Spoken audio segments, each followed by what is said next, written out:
Amjambo mtazamaji mpendwa na karibu kufuata habari za leo. Kwanza vichwa vya habari. Chibarama katika eneo la Walungu, Kivu Kusini imepata umeme kwa mara ya kwanza kupitia AFC M23. Alhamisi tarehe 13 Agosti mwaka 2026, kibanda cha umeme ya kilovolt ampere 100 kiliteuliwa na ujumbe ulioongozwa na Benjamin Mbonipa katika uwepo wa gavana wa Kivu Kusini Patrick Bosubwangwi. Ultimatum ya C64 kwa serikali inakaribia kuisha ikiwa mazungumzo ya kitaifa ya pamoja hayaitishiwa tarehe 15 Agosti mwaka 2026. Upinzani unatishia kwanza tena maandamano.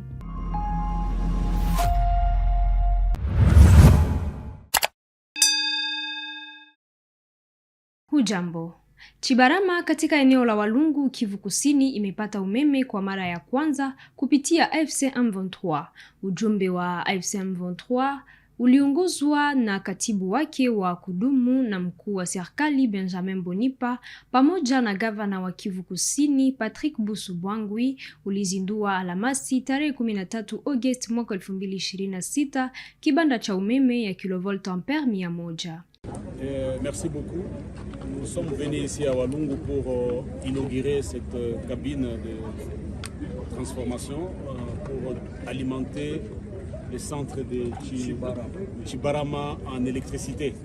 Ce centre n'était pas alimenté en courant électrique et comme déjà il venait d'avoir le développement dans beaucoup de secteurs, on pensait aussi qu'en leur donnant l'électricité, ils pourront développer d'autres activités qui partent avec l'électricité. Par exemple, les artisanaux, les garages, les moulins, afin de faciliter la vie de nos mamans. Et aussi ces 30 petites activités génératrices de recettes. Il y a un mois jour pour jour que la cabine ici a commencé par la construction de la fondation jusqu'au raccordement à la ligne haute tension, moyenne tension. Donc, nous arrivons ici à ce jour pour lancer les activités dans ce magnifique espace. D'ici là, à quelques pieds de là, c'est le bureau de l'administrateur du territoire. Nous voulons que chaque chef-lieu de nos territoires et de nos entités soit développé et nos populations, parce qu'ils ont déjà la paix. Ça fait à peu près 1 année et demie qu'ils ont la paix. Il n'y a plus la guerre ici.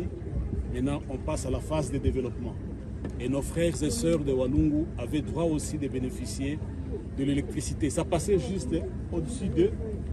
C'est comme à Lubumbashi, le courant passe, ça quitte Bakongo vers Kolwezi et au-dessus de Kassai sans que les populations de là puissent bénéficier.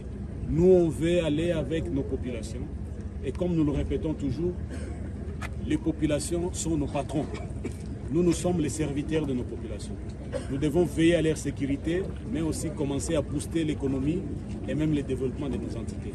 Raison pour laquelle nous sommes venus ici à Walungu, à Chibarama, pour qu'on puisse lancer et inaugurer cette cabine que vous venez de voir, que nous venons d'inaugurer aujourd'hui. Nous leur demandons seulement de protéger ces bijoux ici. C'est quelque chose dont ils ne s'attendaient pas. Mais c'est un besoin réel qu'on avait senti. Et le gouverneur, en faisant son itinérance, avait dit qu'il y a un problème d'électricité ici. Et nous avons écouté et nous avons demandé au directeur de SNEL de faire un projet. Qu'il protège d'abord celui-ci et d'autres projets de développement vont suivre. Comme je l'ai dit pendant mon speech, maintenant ça va suivre les infrastructures telles que les routes et même d'autres infrastructures, les écoles et... Ultimatum ya C64 kwa serikali inakaribia kuisha ikiwa mazungumzo ya kitaifa ya pamoja hayataitishiwa rasmi tarehe 15 Agosti mwaka 2026. Upinzani unasema utaanza tena maandamano. Mwanasheria Hervé Diakez, msemaji wa chama cha Moise Katumbi, hata hivyo anasema kuwa rais wa jamhuri hapaswi kuwa pekee ya kuitishwa mazungumzo hayo kwa sababu yeye pia ni sehemu ya mgororo. Le C64 a été créé pour mobiliser la population à faire échec, à faire obstacle à tout changement de la Constitution. Le report était due à la demande du cardinal. Donc il ne s'agissait pas d'un rapport pour demander à Félix Tshisekedi de convoquer un dialogue. Les évêques avaient mandat. Et c'est à eux d'inviter les parties prenantes. On n'a pas besoin d'une ordonnance de Félix Tshisekedi pour un dialogue. Pourquoi il convoquerait un dialogue? C'est parce que nous n'avons pas besoin d'un dialogue que Félix Tshisekedi convoquerait. Il est partie prenante au même titre que tout. Alors, effectivement, c'est là où les termes ont pu créer l'ambiguïté. Les évêques et les CC ont rencontré les chefs de l'État, ils sont sortis. Ils ont fait une déclaration devant les médias, c'est la déclaration que vous connaissez. Et nous avons dit, par l'entremise des collègues qui étaient en réunion avec lui, que nous n'avions aucune confiance à Félix Tshisekedi, surtout à sa parole verbale, comme un peu vous êtes la parole écrite. Et donc, s'il voulait d'un véritable dialogue, il devrait s'engager officiellement. Mais nous n'avons jamais dit que nous attendions de lui qu'il le convoque ou qu'il signe une ordonnance. Non, il devrait officiellement annoncer, il peut le faire par un discours. Il faut que les choses soient claires là-dessus. Mais nous allons répondre à la mobilisation. C'est aussi simple que ça. Mkuu wa kundi la Muja Chizamu Tumai Moise anaomba ugavi wa haraka wa mbegu kwa wakulima wa eneo lake. Anasema kuwa wananchi wanaishi kwa amani na usalama kwa sasa kutokana na jeshi na polisi ya mapinduzi ya Kongo. Anawaalika wakulima kutumia nafasi hii ya utulivu kurudi kufanya kazi za shambani. Ripoti. Lakini kuna mashida fulani ambazo tunakutana nazo. Kuhusu security, kwa leo tunashukuru jeshi letu ambalo ni ARC M23 linaendelea kutusaidia. Tunatumika nao bega kwa bega kuleta amani ndani ya population yetu.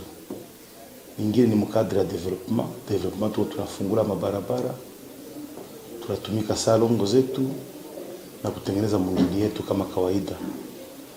Lakini mkadre ya sociale tuna shida mbalimbali. Tunakuwa na village, nikisema village 4, kuna village ya Mkondo ya kwanza, village ya Mkondo ya pili, village ya Kanyati na village ya Karungu. Hizo village ni village ambazo zinaishi kwa mlimo na ni village ambazo zinajongelea hii mbuga la wanyama hapa Parc National de Virunga, na zilikutana na shida mingi wakati yenyewe vita ilifika hapa. Hao watu wa Kishasa wa roho mbaya ambao walikimbia hapa walinyang'anya wakazi wetu kila kitu. Manyumba zao zilibomolewa, leo hii hawana kitu tena na wako en déplacement, wanaishi mafamida ke. Lakini kwa kusaidiana na jeshi letu hizo mafasi walikuwa hawafike tena, lakini kwa leo tumefanya nguvu pamoja na jeshi letu, wanaanza fika pale, wako na lima mashamba zao.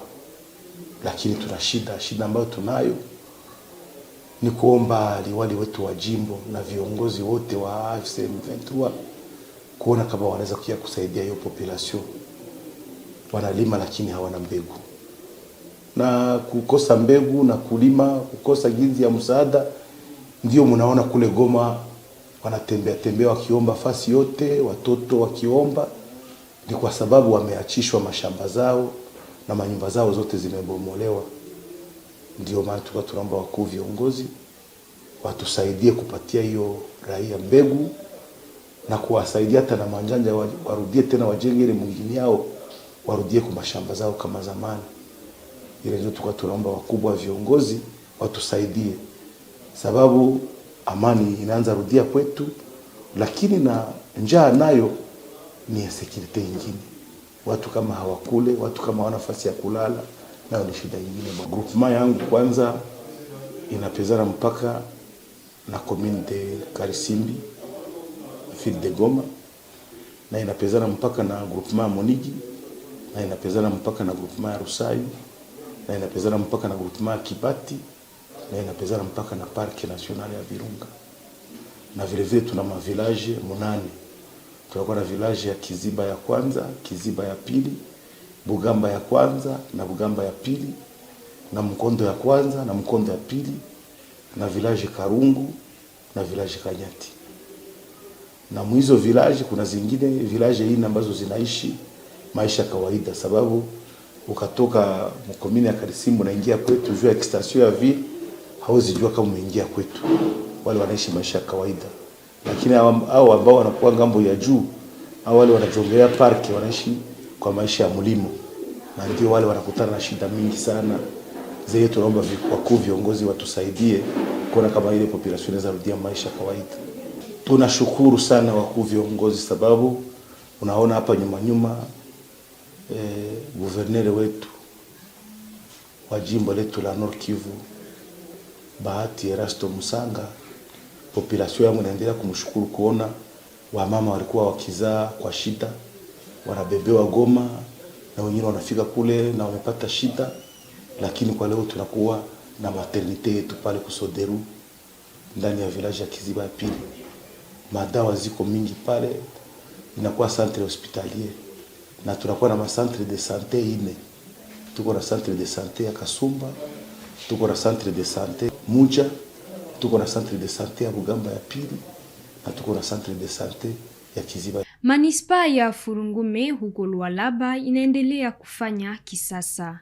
Jumanne tarehe 11 Agosti, gavana wa Lualaba Fifi Masuka Saini alizindua miundombinu mbalimbali ya umma iliyojengwa kwa fedha za manispa yenyewe. Miundombinu hiyo inajumuisha ofisi ya kamati ya maendeleo ya eneo, kituo cha mafunzo ya kazi, ukumbi mkubwa wa matumizi mengi, ofisi ya kata na ofisi ya mgawanyo wa elimu Lubudi ya pili. À la population de Fungurume, protégeons nos acquis. Chers frères et sœurs, ces ouvrages ne sont pas d'une seule personne, ils ne sont pas pour la bourgmestre, ils ne sont pas pour la gouverneure, ils sont à vous, ils sont à nous. Alors ce que nous construisons aujourd'hui, protégeons-le.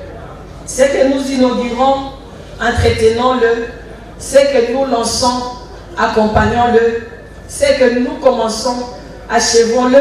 Ce que nous recevons, transmettons-le. Ne détruisons pas demain ce que nous construisons aujourd'hui. Chers jeunes, chers creuseurs, motards, mesdames et messieurs, ne laissons pas l'incivisme anéantir les efforts consentis. Le développement exige des infrastructures, mais il exige également un patriotisme fort. C'est pourquoi je continuerai à le dire. Le développement de Fungurume commence par nous, se bâtit avec nous et se protège par nous-mêmes. Et comme je l'ai dit, Fungurume se développe quand chacun de nous apporte sa part de contribution. L'administration apporte sa part, les entreprises et partenaires, le jeune, le maman, le papa doivent apporter leur part et la population sa part. Car personne ne peut construire Fungurume seul. Wajenzi wa Service National wanaendelea na kazi za usafi kwenye barabara ya Lubumbashi huko Bandalungwa Kinshasa. Timu zinaondoa kata na kusafisha pembe za barabara ili kuboresha usafi na mazingira ya kuishi kwa wananchi. Bandalungwa tuzana na Bandalungwa mama wapecho wewa wanyema akoti na triangle mo so akombara pechi batoki me bosa ni chose te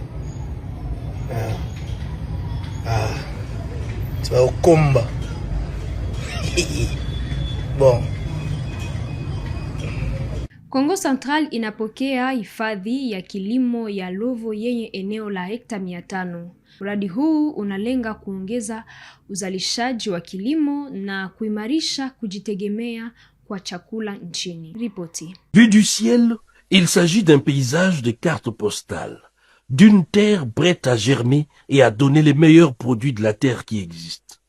Nous sommes à Lovo, dans le Congo central, à une centaine de kilomètres de Kinshasa, un site du service national qui ne demande nulle autre chose, si ce n'est l'exploitation agricole. Les engins sont déjà à l'œuvre pour une démonstration sur cet espace de près de 500 hectares. Le lieutenant général, le commandant du service national, Jean-Pierre Kassongo Kabouik, tâte les sols fertiles de Lovo, mais qui ne reçoit pas assez de pluie.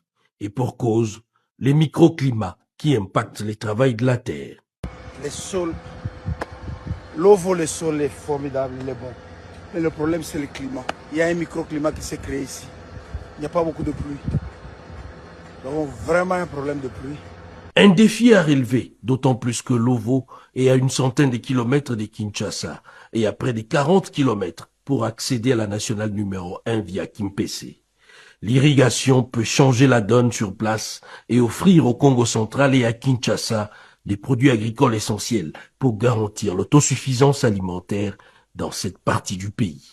Pour avoir de très bons rendements, il faut l'irrigation. Oh, l'irrigation, c'est plusieurs millions de dollars. L'accessibilité est facile, nous sommes à 30 km de la route nationale numéro 1. Donc si on produit ici rapidement, on peut amener à Kinshasa. Les défis restent énormes. Un bac à fort tonnage pour la traversée des engins agricoles, des routes de dessert agricoles. Un plaidoyer est donc lancé auprès du gouvernement de la République, appelé à investir dans ces domaines porteurs de croissance qui est l'agriculture. Il faut aller chercher des terres là en Kundi, on est parti. C'est 160 km de la route nationale numéro 1, Matadi, pour aller en Kundi. Mais le grand problème qu'il y a aussi là-bas, il faut traverser le fleuve. Il n'y a pas de pont, il faut un bac. Actuellement, il existe un petit bac d'une capacité de 15-20 tonnes. Mais tu vois cette machine ici ne peut pas traverser ce bac-là. Donc, il faut réparer d'abord la route. Qui baisse jusque là-bas, 160 km. C'est le premier préalable. Et acheter un grand bac d'une capacité même de 100 tonnes, on jette, on met sur le fleuve, comme ça peut commencer à transporter les machines. Non loin de Lovo, la cité de Kimpese abrite un atelier de menuiserie du service national qui, du reste, rythme la vie au bruit assourdissant, mais utile des machines avec à la manœuvre des bâtisseurs formés qui se sont débarrassés de leur peau de caïd, prêts à sauter sur leur proie. L'objectif pour le service national est donc de construire dans chaque province, chaque chef-lieu, un atelier de menuiserie pour alimenter en bancs, écoles, instituts supérieurs et universités.